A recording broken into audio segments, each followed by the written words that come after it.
Welcome to தர்ஷ்மாம் life channel. இன்றைக்கி ரொம்பவே சூப்பரான பாஸ்தா எப்படி பண்ணலான்னு பார்க்கலாம். நல்லா தண்ணியை வந்து ஹீட் பண்ணிவிட்டு இது கூடவே ஒரு கப் பாஸ்தா வந்து நான் சேர்த்துக்கிறேன். இது கூடவே கொஞ்சமாக உப்பு வந்து சேர்த்துக்கலாம். இது கூடவே வந்து 2 டேபிள் ஸ்பூன் அளவுக்கு நான் வந்து எண்ணெய் சேர்த்துக்கிறேன்.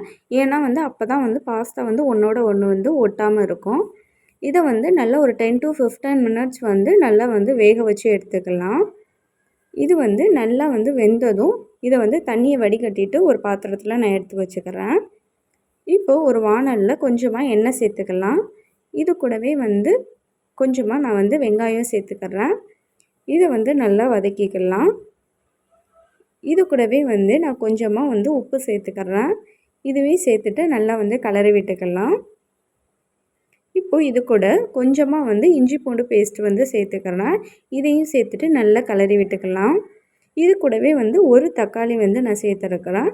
இதையும் வந்து நல்லா கிளறி விட்டுக்கலாம்.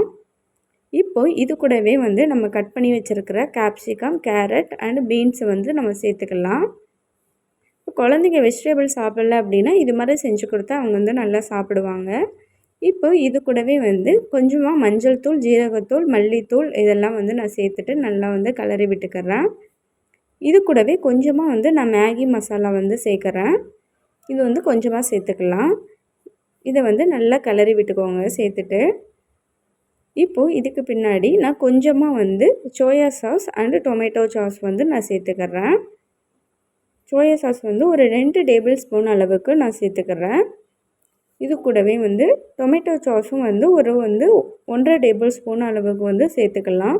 ஏன்னா ஆல்ரெடி நம்ம வந்து டொமேட்டோ சேர்த்துருக்கிறதுனால நம்ம வந்து 1.5 டேபிள் ஸ்பூன் அளவுக்கு நான் சேர்த்துக்கிறேன்.